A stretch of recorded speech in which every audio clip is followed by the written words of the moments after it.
Hello everyone, welcome to exam on education. I hope कि दोस्तों आप सभी लोग बहुत ही बेहतर होंगे और आप लोगों की तैयारी एज यूजुअल बहुत अच्छे तरीके से दोस्तों चल ही रही होगी। और मैं आज का ये इंपॉर्टेंट सेशन आप लोगों के सामने लेकर के प्रस्तुत हुआ हूं बच्चे, जो कि खास रहने वाला है इसलिए कि अगर आप लोग बीटीएससी का तैयारी कर रहे हो तो उसमें डॉक्यूमेंट वेरिफिकेशन में क्या क्या स्टेप्स फॉलो किए जाएंगे और किन किन डॉक्यूमेंट्स की रिक्वायरमेंट होगी, इन दोनों ही विषयों के ऊपर हम लोग एक एक करके चर्चा करेंगे। तो वीडियो को शुरू से लेकर के एंड तक देखोगे बच्चे तो कोई डाउट कोई कंफ्यूजन नहीं रह जाएगी।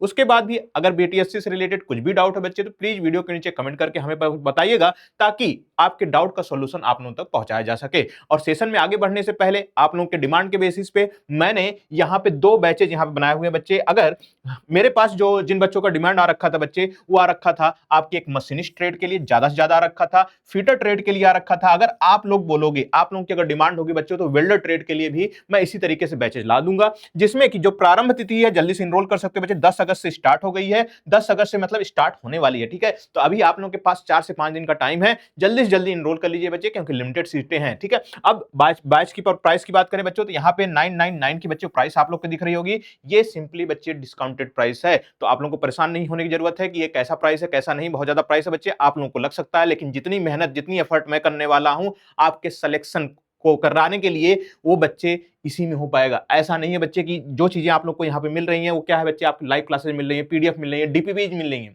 यानी आपको प्रैक्टिस करने के लिए कहीं भटकने की जरूरत नहीं है। मॉक टेस्ट वगैरह आप लोगों को मिलेंगे, तो सब कुछ इसी में चीज के अंदर इंक्लूड है, तो इसलिए आपको परेशान होने की जरूरत नहीं है। अब हम लोग बढ़ते हैं अपने टॉपिक के ऊपर कि यहाँ पे सर आपको डॉक्यूमेंट वेरिफिकेशन में क्या क्या करना है। सबसे पहले हम लोग ऑफिशियल नोटिफिकेशन के हेल्प से देखते हैं क्या क्या चीजें हैं। तो दिया गया है महत्वपूर्ण निर्देश में क्या है, ऑनलाइन आवेदन पत्र में योग्यता, आरक्षण, कार्य अनुभव से संबंधित प्रमाण पत्र, अंक पत्र यथा। अब दिया गया है मैट्रिकुलेशन का मूल प्रमाण पत्र। तो अब देखिए इसके नीचे पढ़ेंगे ना, दस्तावेज सत्यापन यानी डॉक्यूमेंट वेरिफिकेशन के समय अभ्यर्थी द्वारा ऑनलाइन आवेदन में अपलोड किए गए सभी प्रमाण पत्रों, अंक पत्रों को आयोग के वेबसाइट से डाउनलोड कर सत्यापित हेतु प्रस्तुत किया जाना है। मतलब क्या है, जितने भी डॉक्यूमेंट्स आप सबने अप्लाई किए होंगे बच्चे या अपलोड किए होंगे, उन्हीं डॉक्यूमेंट्स को डाउनलोड करके उनका वेरिफिकेशन किया जाएगा। अगर मान लेते हैं जैसे आप में से सभी लोगों ने मैट्रिकुलेशन वाला प्रमाण पत्र डाला होगा, फिर मान्यता प्राप्त संस्थान से मतलब फिटर ट्रेड से हो गए फिटर, मशीनिस्ट ट्रेड से हो गए मशीनिस्ट, वेल्डर ट्रेड से हो गए वेल्डर, तो आपका जो आईटीआई का सर्टिफिकेट है वो डाले होंगे सभी लोग। फिर जिनका जाति प्रमाण पत्र है बच्चे, जो बिहार से बिलोंग कर रहे हैं, उनको जाति प्रमाण पत्र भी दिखाना पड़ेगा। फिर अस्थायी निवास प्रमाण पत्र बिहार से अगर होंगे तो उसके केस में, फिर बिहार राज्य के स्वतंत्रता सेनानी दैट मींस की फ्रीडम फाइटर्स कैटेगरी से बिलोंग कर रहे हो तो वहां पे दिव्यांगता प्रमाण पत्र बच्चे, वेतन भुगतान प्रमाण पत्र बहुत ज्यादा इंपॉर्टेंट है, यहां पे कंफ्यूजन होगी, अभी मैं बताता हूं कैसे होगी। तो ये सारे के सारे प्रमाण पत्र जो है बच्चे, डॉक्यूमेंट वेरिफिकेशन के टाइम पे आपको ओरिजिनल प्रस्तुत करने पड़ेंगे। तो अब देखिए, अब भर्तियों को निर्देश है कि ऑनलाइन आवेदन से सुस्पष्ट क्लियर दस्तावेज जो सही तरह से स्कैनर के माध्यम से स्कैन किया गया हो को अपलोड करेंगे, है ना। तो जो आपने फॉर्म भरते हुए अपलोड किया होगा, धुंधला, अस्पष्ट, काला, अपठनीय दस्तावेज प्रमाण पत्र अपलोड होने पर दस्तावेज सत्यापन यानी डॉक्यूमेंट वेरिफिकेशन के समय किसी भी अभ्यर्थित्व को समाप्त करने हेतु आयोग स्वतंत्र होगा। मतलब है यह बच्चे कि जो आपने डॉक्यूमेंट वेरीफाइड जो डॉक्यूमेंट अपलोड किए होंगे वेबसाइट पे, वो पढ़ने में सुस्पष्ट होना चाहिए, क्लैरिटी उसके अंदर होनी चाहिए बच्चे। अब जब ये सारे के सारे डॉक्यूमेंट आप लोगों को लेकर के जाकर के वेरीफाई करवाना पड़ेगा कि आपका पास ओरिजिनल डॉक्यूमेंट है। अब यहां पे लास्ट में देखोगे वेतन भुगतान प्रमाण पत्र, जो संविदा कर्मी है, जो संविदा कर्मी है उनके लिए वेतन भुगतान प्रमाण पत्र क्या है भाई, तो उनके लिए अगर देखोगे तो यहां दिया गया वेतन भुगतान प्रमाण पत्र का प्रारूप क्या रहने वाला है बच्चों। तो यहां पे देख लीजिए कि यहां पे वेतन भुगतान प्रमाण पत्र जो रहेगा वो दिया गया संस्थान कार्यालय का नाम, फिर उसके बाद वेतन भुगतान प्रमाण पत्र, अब इसमें ज्ञापांक दिया गया है, फिर उसके बाद प्रमाणित किया जाता है कि श्री, श्रीमती, सुश्री, दिनांक कितना है बच्चे ये दिया गया है, पिता, पता का नाम है बच्चे, पिता का नाम है, फिर पता है, फिर का नियोजन विभाग, अधिसूचना कार्यालय, ये सब सारी चीजें दी गई हैं। और उसके नीचे अगर आओगे बच्चों तो यहाँ पे आप लोगों को दिख जाएगा ये इनके वेतन भुगतान की विवरणी निम्नवत है, कब से कब तक, यानी क्रमांक संख्या, कब से कब तक आपने काम किया है, कुल अवधि कितना है, मासिक वेतन मानदेय कितना था, कुल भुगतेय राशि कितनी थी, अभियुक्ति क्या है बच्चे, फिर उसके बाद कार्यालय की मोहर लगेगी, हस्ताक्षर, निर्गत करने वाले पदाधिकारी का पूरा नाम, फिर पदनाम, प्रशासनिक विभाग का नाम, कौन सा विभाग का है। अब देखिए इसके नीचे नोट करके 2 पॉइंट क्लियर कट में यहां पे लिखे हुए हैं, क्या लिखा हुआ बच्चे आप सभी लोग पढ़िएगा। यहां पे दिया गया है कार्यरत होने परंतु किसी कारण से संबंधित अवधि का वेतन भुगतान नहीं होने की स्थिति में कार्यरत अवधि का उल्लेख करते हुए भुगतान नहीं होने की विवरणी का कारण सहित अभियुक्ति यानी कॉलम में नियंत्री पदाधिकारी द्वारा दर्ज किया जाएगा। तो अगर मान लेते हैं आपका भुगतान नहीं हुआ है, किसी कारणवश नहीं हुआ है, तो उसका भी लिखित दस्तावेज आपके पास होना चाहिए।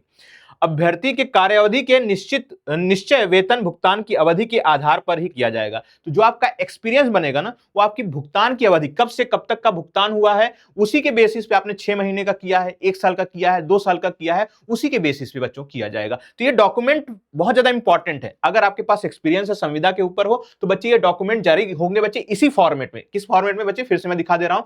ये जो भी आप लोग का ऑफिशियल नोटिफिकेशन है बच्चे, उसी ऑफिशियल नोटिफिकेशन के हेल्प से मैंने यहां पे लिया हुआ है। तो इसी फॉर्मेट में आप लोग को जारी करवाना है ना। और बाकी जो भी आपके 10th हो गया, आईटीआई हो गया और जातिगत प्रमाण पत्र जो भी होते हैं बच्चे, वो सारे के सारे डॉक्यूमेंट ओरिजिनल फॉर्मेट में चाहिए ही होंगे।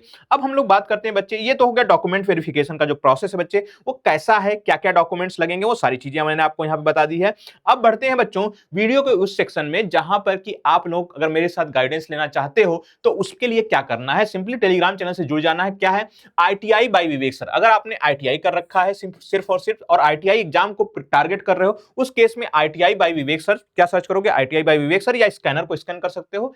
या फिर जिन बच्चों ने आईटीआई और डिप्लोमा या फिर बीटेक सब कर रखा है, तो उस केस में दोनों ही चैनल है, विवेक सर मैकेनिकल अगर सर्च करोगे या फिर टेलीग्राम कोड को स्कैन करोगे तो भी आप लोग पहुंच जाओगे। फिर से मैं बता दूं बच्चे, बैचेज के बारे में आप लोगों के डिमांड के ही बेसिस पे मैंने मगध बैच जो कि मशीनिस्ट ट्रेड के लिए है और नालंदा बैच जो कि फिटर ट्रेड के लिए है, आप यहां पे देख सकते हो। बाकी इसके बारे में डिटेल्ड वीडियो आज के सेशन में आने वाला है बच्चे, शाम तक मैं लेकर के आऊंगा, जिसमें आपको 1 to 1 बेसिस से आप लोगों को डिस्कशन करने का मौका मिलेगा। और बैचेज का प्रारूप क्या रहेगा, बैचेज किस फॉर्मेट में चलेंगी, ये सारी चीजें, कब कब कौन सी क्लास होगी बेटा, ये सब कुछ मैं डिस्कस करने वाला हूं। आपको पहले ही पता चल जाएगा कि नेक्स्ट डे कौन सी क्लास होने वाली है, 10 दिन बाद कौन सी क्लास होने वाली है, ये सारा कुछ आपको चीजें मिलने वाली है बच्चे। तो उस चीज से जुड़ने के लिए मत भूलिएगा, सेशन में जरूर आइएगा लाइव आप लोग सभी लोग, ठीक है। तो अब देखिए बच्चे, बैच इतने का है, ये सारी चीजें हैं, लेकिन अगर आप एग्जाम क्रैक करना चाहते हो तो आपको ऑथेंटिक सोर्स, ऑथेंटिक टीचर, इन सब के साथ पढ़ना पड़ेगा। मैंने ऑलरेडी बता चुका हूं बच्चों कहां कहां से आप लोगों को रिसोर्सेज फॉलो करने हैं, अगर आप लोग खुद से प्रिपरेशन करना चाहते हो तो उस केस में, ठीक है। बाकी अगर मेरे हेल्प से पढ़ना चाहते हो बच्चे, आप ही लोगों के डिमांड पे ये बैचेज लाया हूं, ठीक है। बाकी अब ये बैचेज कहां मिलेंगे दोस्तों, तो ये बैचेज मिलेंगे आपको एग्जाम ऑन एजुकेशन। क्या सर्च करना बच्चे, एग्जाम ऑन एजुकेशन। आप जाओगे प्ले स्टोर पे सर्च करोगे तो उसके पे आप लोग ऐप डाउनलोड करना। ऐप डाउनलोड करने में अगर कोई भी प्रॉब्लम आती, कोई दुविधा आती है या मेरे साथ बात करना चाहते हो, उस केस में यहाँ पे इस नंबर पे आप लोग कॉल कर सकते हो। अगर कोई भी प्रॉब्लम आप लोगों को फेस करनी पड़ती है और कोर्सेज से रिलेटेड कोई भी जानकारी चाहिए होगी बच्चे, तो भी इसी नंबर पर फोन कर सकते हो, या फिर किसी भी प्रकार की गाइडेंस चाहिए होगी बच्चे, तो भी इसी नंबर के ऊपर फोन कर सकते हो बच्चे। तो ये नंबर है आप लोगों के लिए, सेव कर लीजिएगा विवेक सर के नाम से, ठीक है बच्चे। तो आपको ये सारे के सारे बेनिफिट्स आप लोगों को देखने को मिलते हैं। अच्छा, अगर सेशन अच्छी लग रही है बच्चे, प्लीज सेशन को लाइक एंड शेयर तो जरूर करिए, लाइक एंड शेयर तो जरूर करना है। और अगर चैनल पे बच्चे नए हो तो सब्सक्राइब का भी बटन दबा दीजिए, ज्यादा टाइम नहीं लगता है बच्चे, थोड़ा सा सेकंड, कुछ फ्रैक्शन ऑफ सेकंड लगता है, तो उसको सब्सक्राइब करने में क्या जा रहा है, क्योंकि बीटीएससी से रिलेटेड या फिर आईटीआई से related A to Z complete information आपको इस चैनल के ऊपर मिलने वाली है। तो मिलते हैं ऐसे किसी नेक्स्ट वीडियो में, तब तक के लिए bye bye and take care.